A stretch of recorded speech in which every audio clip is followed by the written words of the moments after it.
دنیا کا وہ ٹکڑا جہاں ہریالی ہو، درخت ہو، سبزہ ہو، آبشاریں ہوں، بڑا ہی خوبصورت ہوتا ہے۔ دنیا کی خوبصورتی وہ تو دنیا کی ہے، جنت کی خوبصورتی کا کیا کہنا، جس کا کوئی تصور بھی نہیں کر سکتا۔ تو جنت بھی وہ خوبصورت ترین جگہ ہے جہاں پھلدار درخت ہوں گے، گھنے سائے ہوں گے۔ آئیے جنت کی شان میں کلام الہی کو سنتے ہیں۔ وَأَصْحَابُ الْيَمِينِ مَا أَصْحَابُ الْيَمِينِ، اور دائیں ہاتھ والے کیا خوب ہیں دائیں ہاتھ والے، وہ جن کو نامہ اعمال دائیں ہاتھ میں مل گیا۔ اللہم اجعلنا منہم ومعاہم وفیہم، اللہ اپنی رحمت سے ہمیں ان پیاروں میں شامل فرما دے جن کا نامہ اعمال ان کو دائیں ہاتھ میں ملے گا۔ دائیں ہاتھ میں نامہ اعمال مل جانا گویا جنت کا ٹکٹ مل گیا۔ یہ اہل جنت بن گئے۔ فی صدر مخضود، وہ بے خار بیریوں میں ہوں گے، ایسی بیریاں جس پہ کانٹے نہیں ہیں، بے خار بیریوں میں ہوں گے۔ وطلح ممدود، تہ بتہ کیلوں میں۔ وظل ممدود، اور لمبے سایوں میں۔ وماء مسکوب، اور بہتے پانی آبشاروں میں۔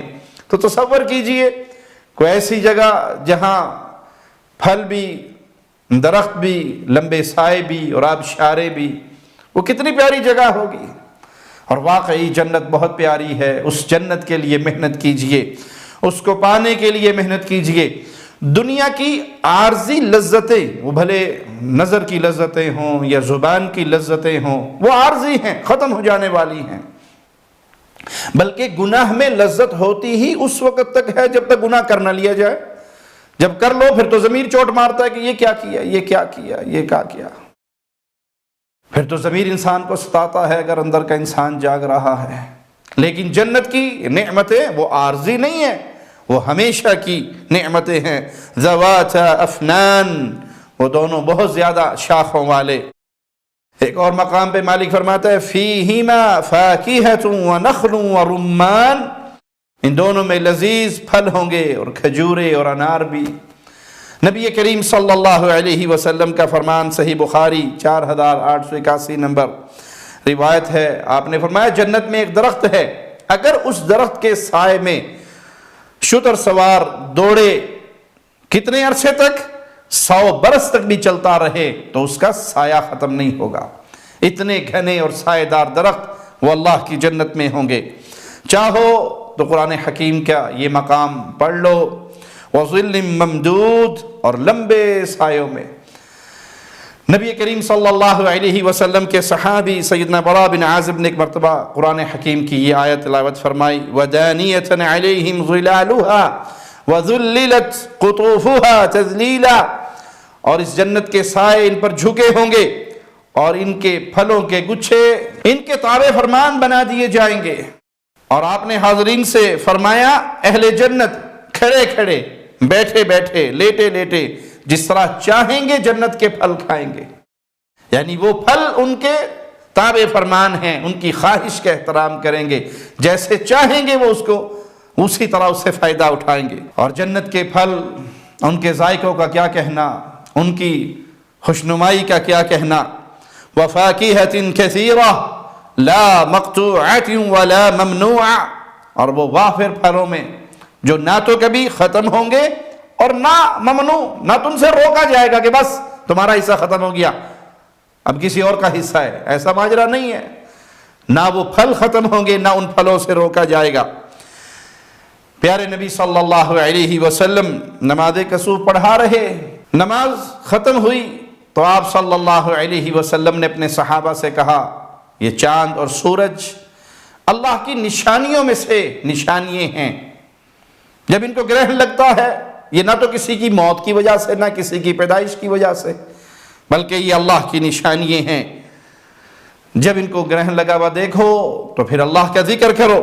صحابہ نے کہا اللہ کے نبی صلی اللہ علیہ وسلم ہم نے آپ کو دیکھا کہ آپ نے اپنا قدم بڑھایا نماز کے اندر، تو پیارے نبی صلی اللہ علیہ وسلم نے فرمایا ہاں میں نے جنت دیکھی تھی، اس کے پھلوں کا ایک خوشہ میں توڑنا چاہتا تھا، اگر میں اسے توڑ لیتا رہتی دنیا تک تم اس پھل کو کھاتے رہتے وہ ختم نہ ہوتا۔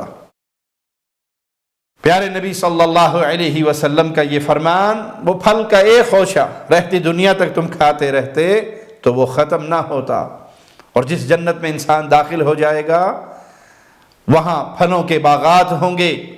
تو یہ ساری نعمتیں کلام الہی نے یہ نقشہ ہمارے سامنے کھینچا کہ قیامت کے دن کو یہ بہانہ نہ کرے ہمیں تو پتہ ہی نہیں تھا کہ اللہ نے اتنے انعامات رکھے ہوئے ہیں، ہم بھی دوڑ لگا لیتے۔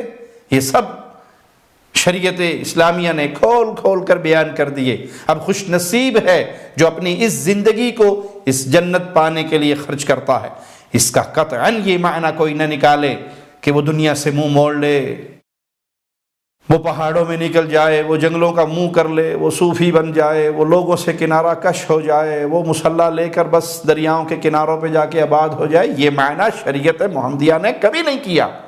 دنیا میں رہے، معاشرے میں رہے، اور معاشرے میں رہ کر اللہ کو نہ بھولے، اللہ کے فرض کیے ہوئے فرائض ان کو ادا کرے، جن کاموں سے اللہ نے منع کیا ہے ان سے منع رہے، رک کر رہے، اور اپنی جو شریعت نے حدود مقرر کی ہیں اس کے مطابق رہ کر زندگی گزارتا رہے، اور وہ اللہ کی جنت کے اندر داخل ہو جائے گا اگر اس نے اس دنیا کو شریعت محمدیہ کے مطابق گزارا ہوگا۔ پیارے نبی صلی اللہ علیہ وسلم کا فرمان ہے، صحیح مسلم 2835 نمبر روایت ہے کہ اہل جنت جب جنت میں داخل ہو جائیں گے، کھائیں گے، پئیں گے، نہ تو وہ ناک جھاڑیں گے، نہ انہیں بول و براز کا عارضہ ہوگا، یہ معاملہ ان کے سامنے پیش ہوگا، بلکہ انہیں ایک ڈکار آئے گی خوشبودار، اور جو کچھ کھایا ہوگا وہ ہضم ہو جائے گا۔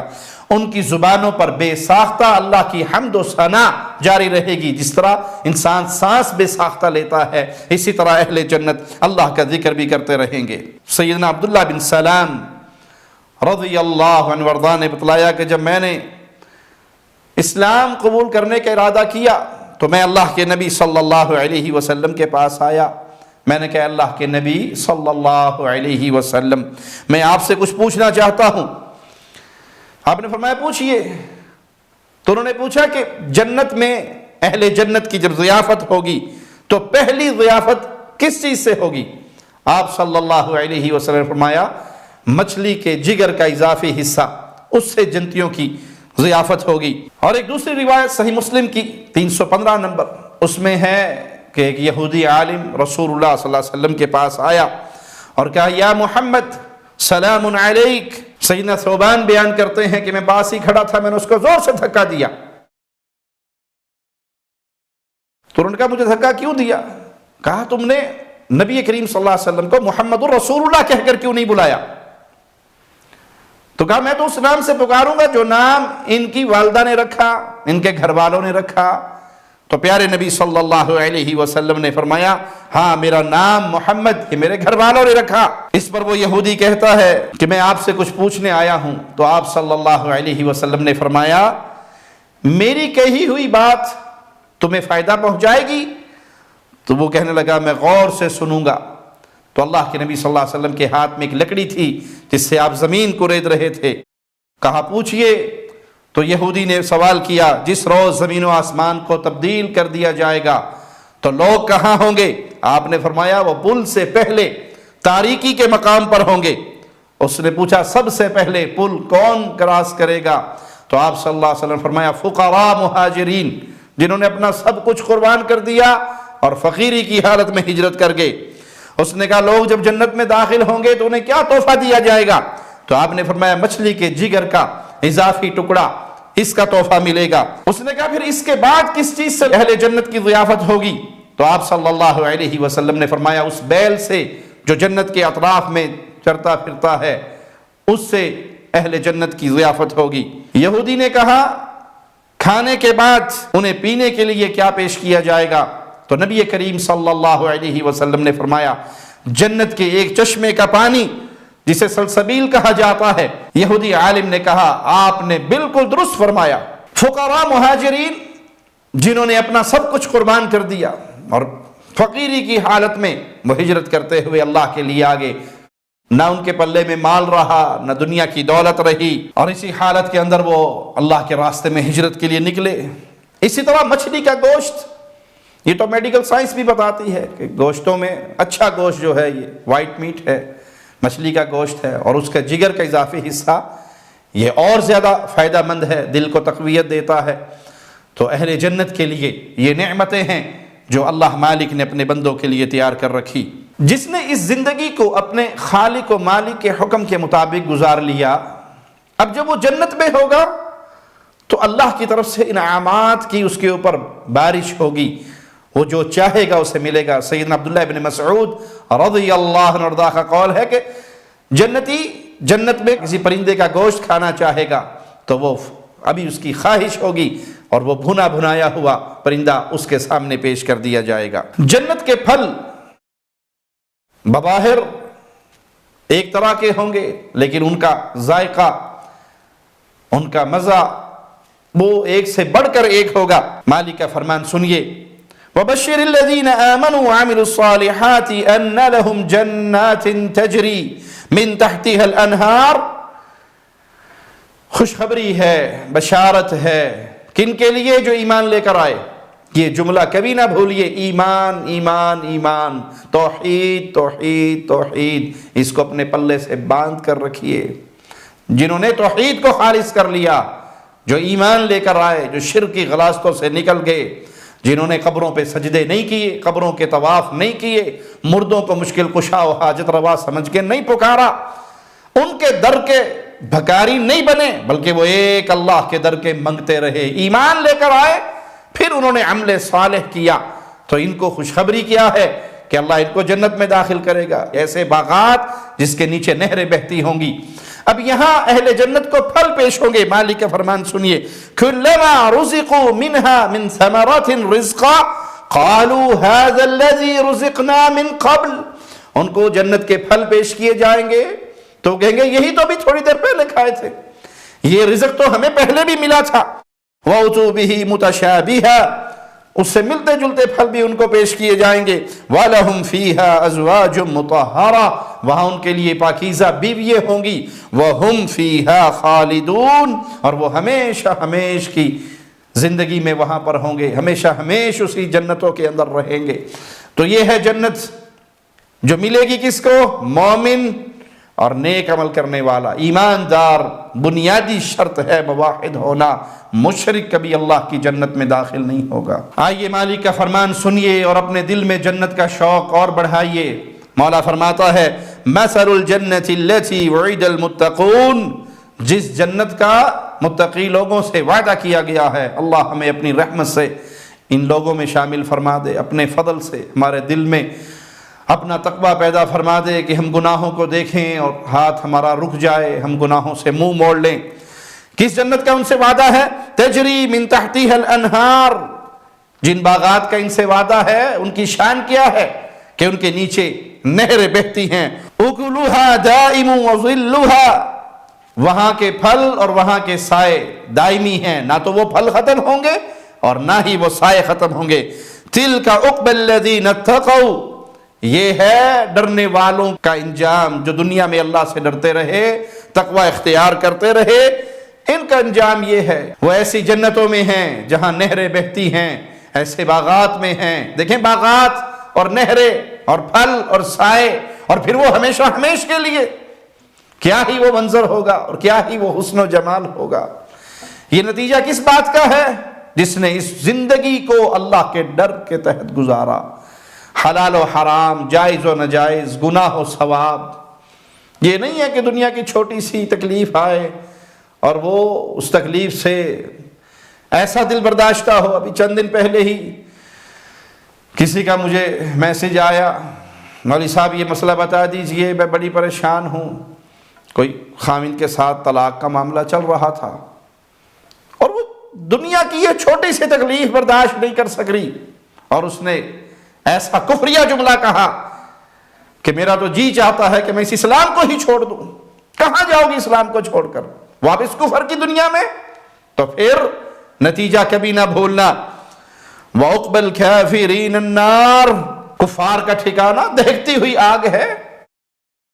تم اسلام سے باہر نکل جاؤ، بدکاری اور بے حیائی کی زندگی گزار بھی لو۔ کب تک تم بدکاری اور بے حیائی کر لو گی؟ جب تک اس جسم کی چمڑی کے اوپر کوئی رونق ہے، لوگ دیکھ رہے ہیں۔ اور پھر اس کے بعد تو تم ردی کی ٹوکری ہو، کون پوچھے گا تمہیں؟ اور پھر مرنے کے بعد اگر اسلام سے بغاوت کر کے مرے، کفار کی صف میں شامل ہو گئے، تو پھر ہمیشہ کی دہکتی ہوئی آگ ہے۔ تو اس جنت کے لیے اس دنیا کے معاملات پہ صبر کیجئے، کوئی غم، کوئی دکھ، کوئی مصیبت آ بھی جائے، جس کے بارے میں مالک کا فرمان ہے إِنَّ هَذَا لَرِزْقُنَا مَا لَهُ مِن نَفَادٍ، یہ ہے ہمارا رزق، ہماری طرف سے دیا ہوا رزق اہل جنت کا، جو کبھی ختم نہیں ہوگا۔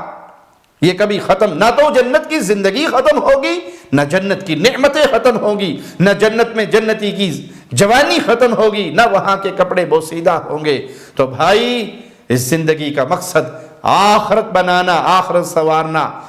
اللہ سے دعا ہے اللہ یہ ہم اور غم ہمارے دل میں پیدا فرما دے کہ ہم نے اپنی زندگی کو ایسے گزارنا ہے کہ ہم جہنم کی آگ سے بچ جائیں اور جنت میں داخل ہو جائیں۔